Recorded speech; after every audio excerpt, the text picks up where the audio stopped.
Es un poquito extenso, no tan extenso, pero vamos a leerlo para tener presente el contexto de la situación que estaba pasando en la iglesia en Roma y que se refleja en este capítulo, ¿no? Dice Romanos capítulo 14, verso 1 en adelante, dice así de esta manera: recibid al débil en la fe, pero no para contender sobre opiniones, porque uno cree que se ha de comer de todo, pero otro que es débil come legumbres. El que come no menosprecia al que no come, y el que no come no juzgue al que come, porque Dios le ha recibido. ¿Tú quién eres que juzgas al criado ajeno? Para su propio Señor está en pie o cae, pero estará firme, porque poderoso es el Señor para hacerle estar firme. Uno hace diferencia entre día y día, otro juzga iguales todos los días. Cada uno esté plenamente convencido en su propia mente.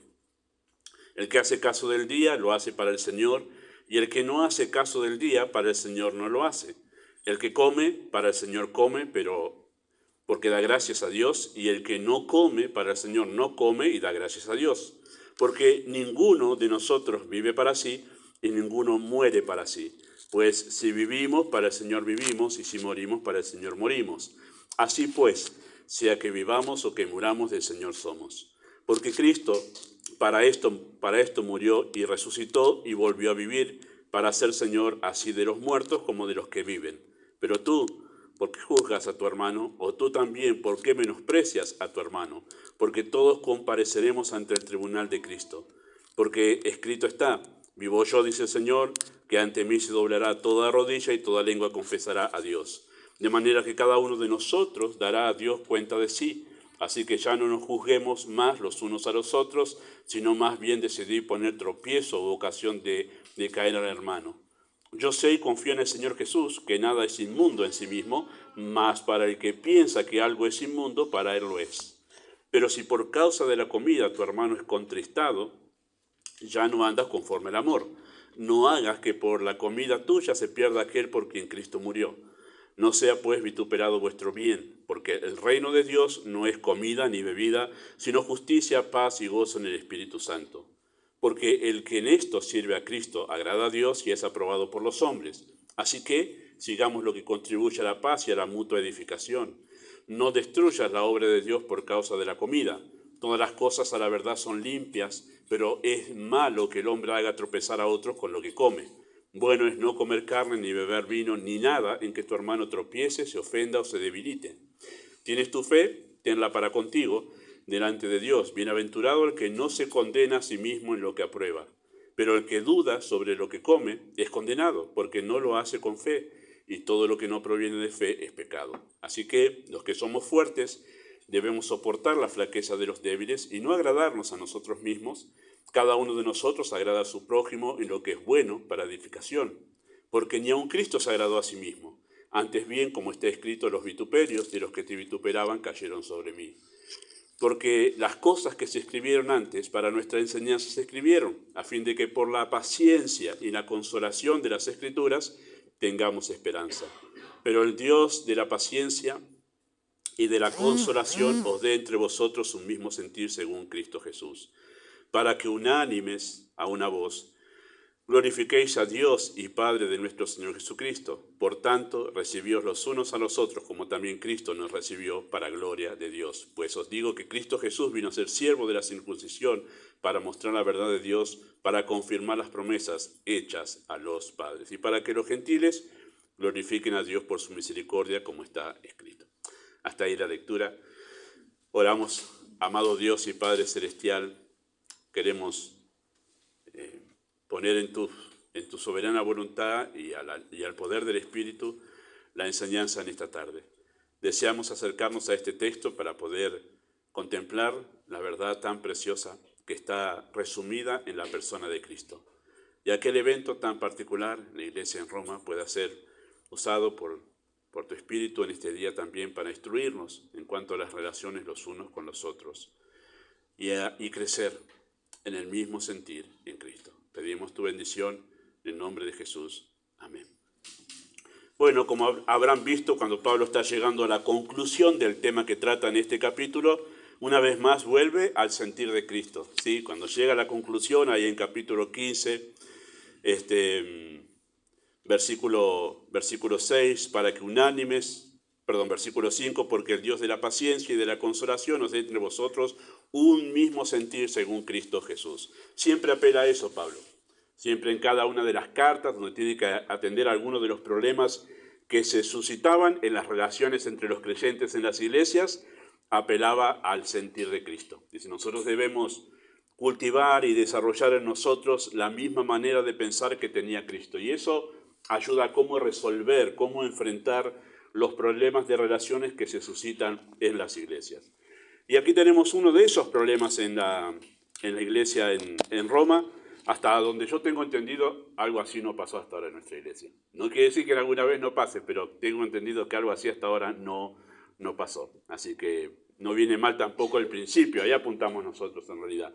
¿Cuál es el principio que Pablo usa para atender aquí? Porque el principio después puede ser usado en las diferentes situaciones que nosotros podemos vivir, ¿sí? Bueno, en la iglesia se había producido, ¿sí? Capítulo 14 relata el problema, se había producido una división debido a diferencias de opiniones. Por eso comienza el capítulo, en versículo 1, dice, recibid al débil en la fe, pero no para contender sobre opiniones. Había una diferencia de opiniones, ¿sí? Unos opinaban de una manera y otros opinaban de una manera completamente diferente. Esta diferencia de opiniones se volvió una convicción tal en un grupo y en el otro que terminó dividiéndolos, ¿sí? Terminó dividiéndolos al punto de que unos se menospreciaban y otro grupo juzgaba al otro. Uno menospreciaba al otro y el otro juzgaba al otro. Se produjo una situación bastante tensa dentro de la iglesia en Roma a raíz de diferencia de opiniones. Pensaban distintos, ¿sí? Y pensaban distintos sobre asuntos que la Biblia no define como pecado. Este es el tema aquí en este capítulo.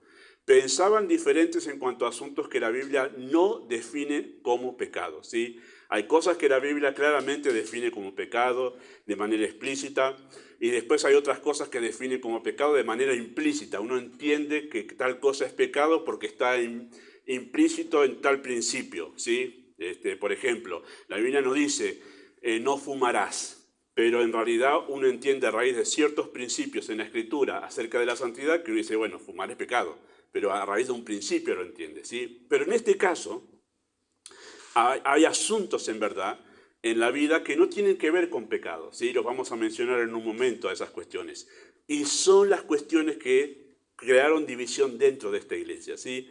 Algunos opinaban que tal cosa, practicaban tal cosa porque eso los ayudaba a ser más santos y otros decían, bueno, no hay ningún problema con eso, si lo practican, en realidad no tiene nada que ver con la vida. Bueno, y ahí se formó una opinión diferente los unos de los otros, ¿sí? Y relacionado con asuntos que la Biblia no define como pecado, que tenían que ver con comidas, bebidas y días sagrados, ¿sí? Uno dice, guau, qué locura, hoy no pasan cosas así, pero tenían que ver con comidas, con ciertas comidas, con ciertas bebidas y especialmente con ciertos días festivos, ¿sí? Por un lado estaban los judíos creyentes que aunque eran salvos, ¿sí?, mantenían las prácticas dietéticas del Antiguo Testamento y sus festividades. Todos los judíos que se convirtieron en la primera era de la iglesia cristiana aún seguían manteniendo los rituales, en tanto el templo estaba levantado, ¿no? En el año 70 el templo se destruyó, fue destruido por el general Tito.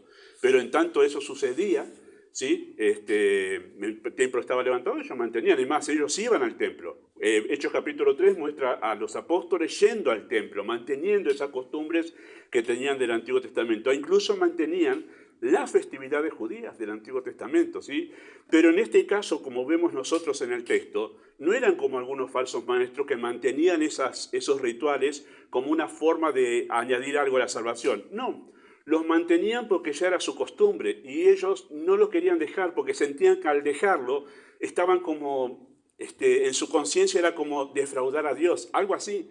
Era el pensamiento de ese grupo de judíos creyentes que mantenían todavía esas costumbres y ese ritual de comidas y de bebidas del Antiguo Testamento, ¿sí? Así que por un lado estaban esos judíos creyentes que mantenían esas prácticas, ¿sí?, y las festividades, convencidos que de esta manera ellos glorificaban a Dios. Ellos estaban convencidos que nosotros mantenemos estas festividades, mantenemos esta dieta respetando las comidas del Antiguo Testamento que están marcadas como puras, nosotros glorificamos a Dios. Ese era su convencimiento, ese era su pensamiento. Y la división se produjo porque decían, de esta manera glorificamos más a Dios que ustedes que no mantienen esta dieta y no guardan las fiestas. Ese era el problema aquí, ¿sí? Y por otro lado estaban los creyentes gentiles, ¿no?, que era la mayoría en la iglesia en Roma, que venían de un trasfondo cultural muy diferente al de los judíos, y ellos no veían la necesidad de cumplir con los rituales ceremoniales de la ley, ya que ellos entendieron que no era necesario realmente eso. Ellos entendieron que no era necesario debido a que ya el propósito de los rituales de la ley ya se habían cumplido con la venida de Cristo. Ellos entendieron eso, dijeron, no hay razón para guardar, ¿sí? Y tenían razón en verdad en lo que estaban pensando ellos, ¿sí? Y al anunciar justamente que fue anunciado justamente o cumplido en la primera venida de Cristo. Por eso ellos se sentían libres, ¿sí? Libres de no practicar esos rituales que practicaba el otro grupo, ¿sí? Así que estaba el grupo de los que mantenían los rituales del Antiguo Testamento con las comidas, y estaba el grupo, no hace falta, y de esta manera también podemos glorificar a Dios, ¿sí? Así que el problema es que ambos grupos asumieron una actitud equivocada. El problema no estaba en lo que pensaban en sí, porque no había problema. Pablo en el texto no condena lo que pensaban esos judíos que mantenían los rituales, no los condena en realidad. Y los otros tampoco estaban equivocados en lo que pensaban. O sea, dos opiniones diferentes y ninguno de los dos estaba equivocado en lo que estaba pensando. Pero provocó una división dentro de la iglesia, ¿sí? Ambos grupos asumieron una actitud equivocada, aferrándose a su posición y tratando de defenderla a capa y espada, ¿sí? Y los primeros juzgaban a los segundos, y estos, los segundos, menospreciaban a los primeros. Y ahí fue la actitud equivocada. La de, como vos no pensás igual que yo en este asunto, yo te menosprecio, vos sos menos espiritual. Y el otro, tampoco vos no pensás igual que yo, lo juzgaban. Y vos sos un pecador, vos andás mal con Dios, y todo un juicio ahí, ¿no?, sobre esos asuntos. Bueno, así llegó la división ahí, ¿sí? En esencia, ¿sí? En esencia, el problema acá se trataba de un problema de orgullo personal. Eso se trataba aquí. El problema en la iglesia en Filipos que tratamos hace 2 semanas que tratamos el tema en Filipos, el problema se trataba sobre egoísmo. Pero acá el problema se trataba sobre orgullo personal. Ambos luchaban por tener la razón. Y ahí empiezan los problemas cuando nosotros luchamos por querer ganar y tener la razón sobre asuntos que nosotros defendemos a capa y espada, ¿no? En el caso de la iglesia en Filipos, el problema pasaba por el egoísmo. Todos buscan lo suyo propio, pero en este caso era el orgullo. Yo tengo razón y vos no tenés razón, ¿no? ¿Cómo es nuestro orgullo, no? Cuando queremos defender algo al punto que causamos una división. Y mi convicción resulta ser más importante que mi relación con mis hermanos en la fe. Bueno, esto pasó aquí, ¿sí? El orgullo personal en estos dos grupos era tan grande. El asunto es que el problema era de los dos grupos, el problema del pecado. Los dos grupos estaban pecando de orgullosos. Y uno decía que era espiritual, el otro no, y otro decía que eran espirituales y los otros no. Pero al final los dos estaban cayendo en el mismo pecado. Es medio risueño el asunto, ¿no?, de lo que pasó aquí.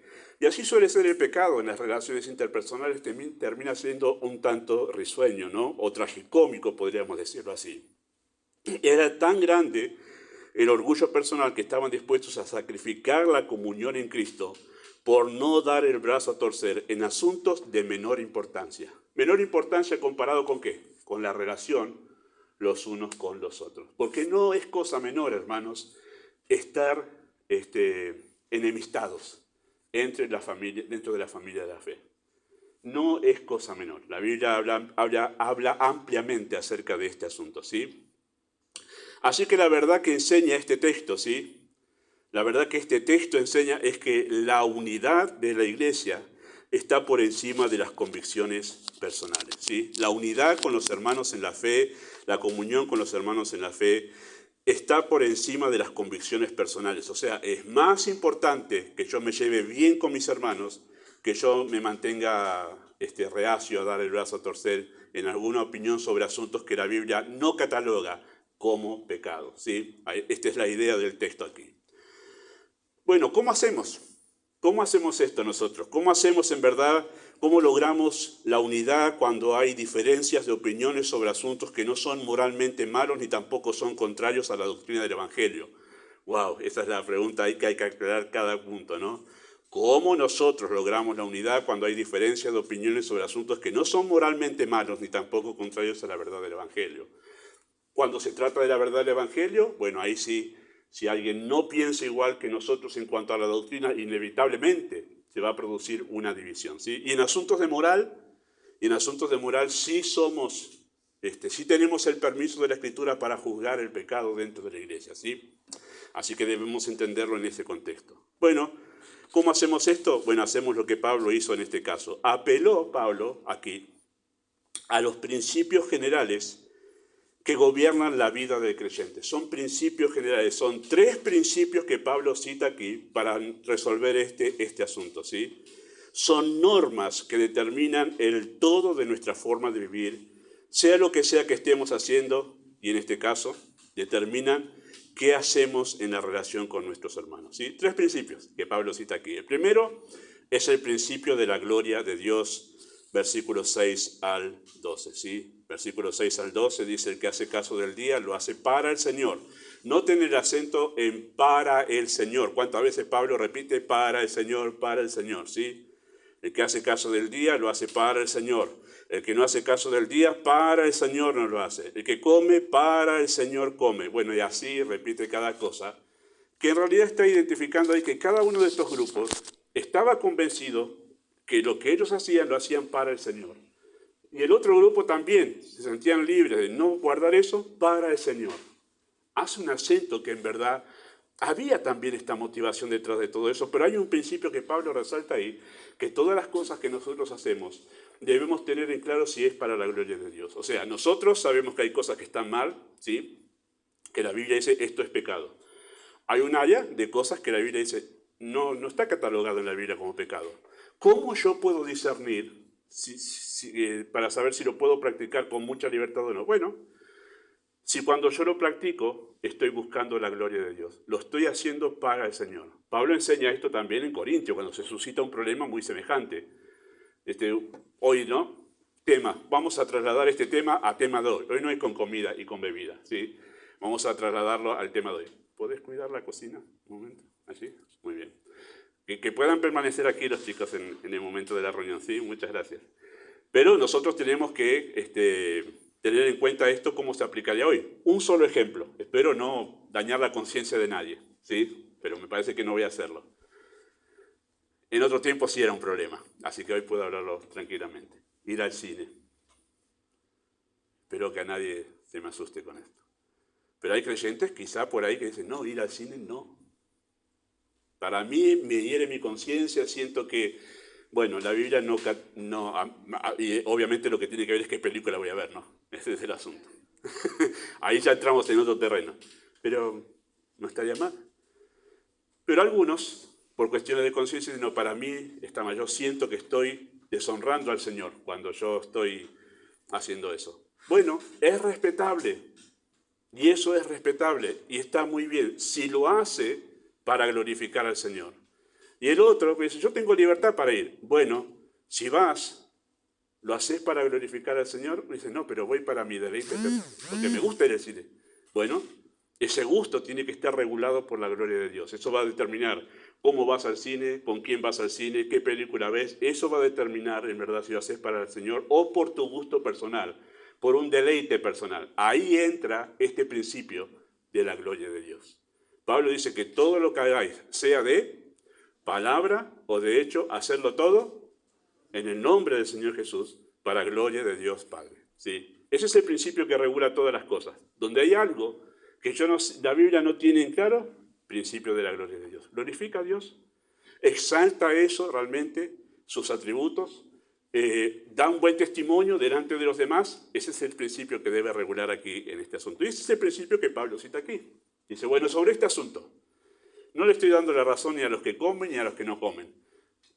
Lo que yo digo es que ustedes tienen que hacer lo que hacen para la gloria de Dios. Tienen que estar convencidos de que ustedes están haciendo eso para glorificar a Dios, ¿sí? Esta norma dice que en asuntos no especificados debemos evaluar si la cosa glorifica a Dios o si lo estamos haciendo para la gloria de Dios. O sea, si lo estamos haciendo de tal manera que trae gloria a Dios. ¿Sí? Desde luego, la actitud de menosprecio y la de juzgar en asuntos que no, y la de juzgar en un asunto que no es pecado, dejaba de manifiesto que no había una intención de glorificar a Dios en estos dos grupos, y por eso Pablo apela a esto, ¿sí? Había la intención de ganar la discusión, había una actitud de orgullo y de vanagloria, ¿sí? Así que este principio se fundamenta en la verdad del señorío de Cristo. Somos del Señor. No vivimos para nuestra gloria y además rendimos cuenta por todo lo que hacemos. O sea, ¿por qué nosotros tenemos que pensar en todo lo que hacemos, incluso aquellas cosas que no son pecado, para la gloria de Dios? Porque no somos nuestros, somos del Señor. Y todo lo que hacemos debe ser para nuestro Señor. Y eso regula el todo en nuestras vidas, ¿sí? Todos los asuntos que no están catalogados en la Escritura como pecado, ¿sí? Piense toda la lista ahí, que puede poner allí. El segundo principio que Pablo utiliza aquí para solucionar este problema entre los carnívoros y los herbívoros, si los podemos poner así, es el principio del amor, ¿sí? El principio del amor, versículo 13 al 21, dice versículo 3, así que ya no nos juzguemos malos unos a los otros, sino más bien decidir no poner tropiezo u ocasión de caer al hermano. Vamos a leer ese texto porque ese es el énfasis. La ley del amor nos dice que yo tengo que cuidarme de no causar un tropiezo al otro. Esa es la ley del amor, ¿sí? En eso se basa. La norma del amor dice que no debo poner tropiezo a nadie. Decidí no poner tropiezo o ocasión de caer al hermano, ¿sí? Versículo 13 lo dice aquí. Si bien la exhortación es válida para ambos grupos, el foco de esta exhortación está puesto en aquellos los que Pablo llama fuertes. ¿Notaron? Algunos los llaman débiles y a otros fuertes. Y son los fuertes los que tienen que tener cuidado de no causar un tropiezo a los débiles. En este caso, en el texto aquí, ¿sí? Ellos deben estar dispuestos a no comer carne, ni beber vino, ni nada que haga tropezar a mi hermano. Esa es la ley del amor. Pero, y Pablo incluso aclara, yo sé que nada es inmundo en sí mismo. Si está comiendo carne, en ese contexto, ¿no? No está pecando, no está mal. ¿Se acuerdan que en el Antiguo Testamento había ciertas carnes que no se comían? Bueno, en el Nuevo ahora no hay esa restricción. Puede comerse un lechón, puede comerse cualquier ave, lo que sea, cualquier pescado, lo que sea, se lo puede comer. No está pecando con ninguna de esas cosas. Puede comer achuras, todas las que quiera, no hay pecado, no está pecando. Pero, en este caso, ¿no? Si a tu hermano eso le crea problemas de conciencia, lo lleva a estar incómodo por eso, te haces tropezar en su fe, se siente incómodo y mal, no comas. Esa es la ley del amor. Pero yo sabes cómo me encanta el asado, no comas. La ley del amor te lleva a vos a hacer un sacrificio por el hermano, que sea más importante tu hermano que el churrasco que estás queriendo comerte, ¿sí? Esa es la ley del amor aquí, es lo que Pablo apela mediante este principio, ¿no? Ellos deben estar dispuestos a hacer el sacrificio por amor al débil. Ellos deben estar dispuestos a dejar cosas que en sí mismas no son malas, pero se vuelven malas cuando causan tropiezo a los débiles. Hay mucha música, en verdad. Me encanta la música, pero hay mucha música que yo no escucho directamente, ¿sí? Y que no son malas, pero no las escucho por no ser tropiezo a nadie, ¿sí? Así que la ley del amor me lleva a eso. Más importante es poder, en verdad, beneficiar la vida espiritual de otros que mi propio gusto personal con la música, ¿sí? Y traslade eso a un montón de otras cosas, de costumbres, de hábitos, de vestimenta. Dice, bueno, no está la Biblia acá. Bueno, pero causa un tropiezo. ¿Realmente eso hace que otros tropiecen, que la verdad del Evangelio sea vista mal? Bueno, sacrifíquelo, por amor a Cristo, por amor a los hermanos, ¿sí? Esa es la idea de la ley del amor. Esas cosas que no son malas se vuelven malas cuando causan tropiezo a los débiles, ¿sí? La ley del amor prioriza la comunión. No hagas que por tu comida se pierda aquel por quien Cristo murió. ¿Anotado ese texto allí? No dice que se va a perder, que se va a ir al infierno, sino que no se pierda de la comunión con los hermanos. No hagas que por tu comida alguien deje de estar en la comunión en la iglesia. Esa es la idea. La ley del amor prioriza el buen testimonio de la iglesia. No sea vituperado vuestro bien, ¿sí? No sea que por tener esta división en la iglesia, los de afuera digan, mira vos, los creyentes hablan de amor y están todos divididos adentro por cuestiones que no tienen que ver de pecado. No sea vituperado vuestro bien. Hay algo más grande que las opiniones de ustedes, dice Pablo. Que los de afuera no llegan a decir que esta es la iglesia, mirá vos, están peleados todos entre sí. Bueno, la ley del amor es un servicio a Cristo, es aprobado por Dios y conlleva aprobación de las personas. Todo esto contribuye a la paz y a la mutua edificación. Así que la ley del amor evita que destruyamos la obra de Dios, que es su iglesia. No destruyas la obra de Dios por un churrasco, le está diciendo. No sea por eso. Por eso Pablo dice, yo, si tengo que dejar, si el vino y la carne le causan tropiezo a mi hermano, jamás, dice Pablo, beberé vino y comeré carne. No hay ningún problema para mí. Eso no vale nada para mí en realidad. Vale más la obra de Dios, ¿sí? Y el principio del amor. Así que en asuntos no especificados debe primar la ley del amor y estar dispuesto, si es necesario, para mantener una buena comunión con los hermanos débiles, sacrificar aquellas cosas que son del gusto personal y nada más, ¿sí? Está muy relacionado con el pensar, obviamente, de Cristo, ¿no? Y el tercer principio que se cita en este texto es el principio de la fe. El principio de la fe, ¿sí?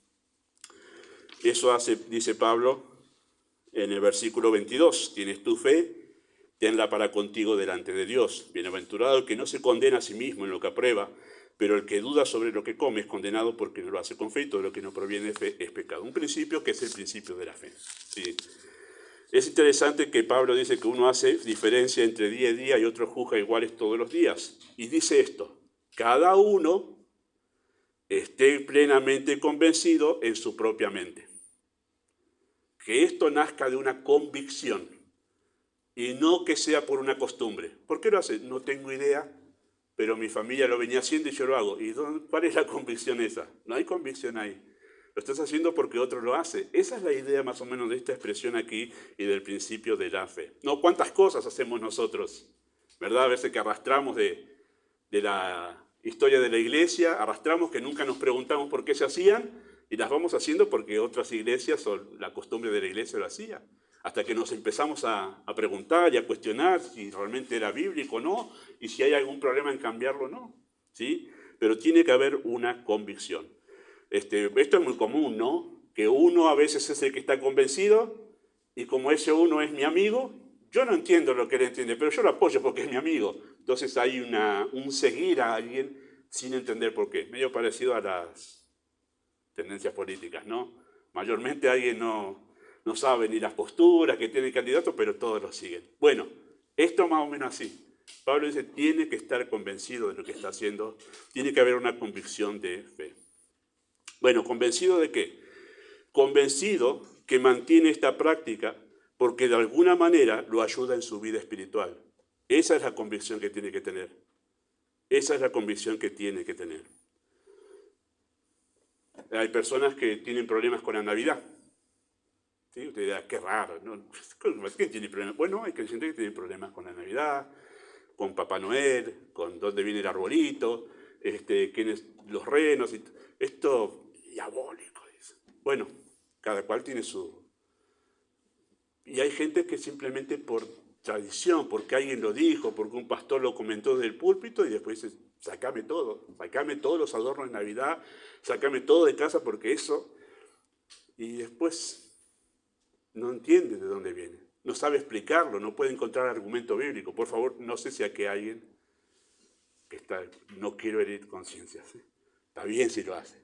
No hay ningún problema si usted festeja la Navidad sin pan dulce. No hay ningún problema con eso. Pero tiene que estar convencido. Tiene que tener un argumento muy sólido que eso lo está ayudando a usted a mejorar su relación con el Señor, a mejorar su vida espiritual. ¿Sí? Esa es la idea. Por ejemplo, no lo conoce nadie, ya sé eso, ya me pasó otra vez, pero en los años 80 había un pianista llamado Richard Clayderman. ¿Sí? Nadie hace cara de, hay una sola que lo conocía. Muy bien. Qué lindo que sonaba. Hay dos, gracias, somos del mismo grupo. Tres, ahí está. Vamos, se suman. Muy linda música. Y yo lo escuchaba. Pero había ciertas piezas que me ponían depresivo.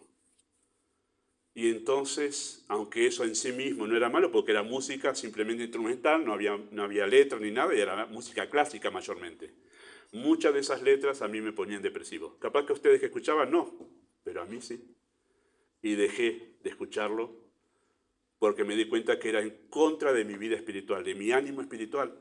Entonces yo me convencí, ahora yo no voy a ponerme en el púlpito a hacer una prédica en contra de Richard Klederman. Obviamente no voy a empezar a buscar adeptos. Y si alguno de ustedes lo escucha, como ya sé que hay 3 que escuchaban, no voy a decir, están en pecado. No, pero yo sé que eso a mí en mi vida espiritual no me ayudaba. Me ponía de mal ánimo y dije, esto no. Y si el partido de Boca River a usted lo hace irascible, déjelo porque no le está ayudando en su vida espiritual. ¿Sí? Deje de verlo. Bueno, cosas así como esas, ¿sí? Porque no está mal mirar el partido de fútbol. Pero si eso a mí me lleva a dar un daño espiritual, yo tengo que sacrificarlo. Esa es la idea. ¿Sí? Y el mismo principio se repite aquí en los versos que acabamos de leer, ¿no? Verso 22 al 23. Así que sea que haga una cosa o la otra, ¿sí? Que coma o que deje de comer, tenés que asegurarte que estás convencido por el principio de la fe y no por tu propio orgullo o tu propia concupiscencia o tu propio sentido de justicia personal. Si no nace de este convencimiento de fe, estás pecando y estás condenándote a ti mismo. ¿Sí? Por eso dice, el principio de la fe nos ayuda a saber si debo seguir con esto o no. Y la conclusión está en el capítulo 15, versículo 1 al 7, ¿no? Hay 3 cosas que Pablo menciona allí. Uno es el ejemplo de Cristo. Dice, no, pero yo, ¿por qué tengo que sacrificarme por el otro? Bueno, Cristo lo hizo, y aún Cristo se agradó a sí mismo, el sentir de Cristo, ¿no? Priorizaba la relación con el otro.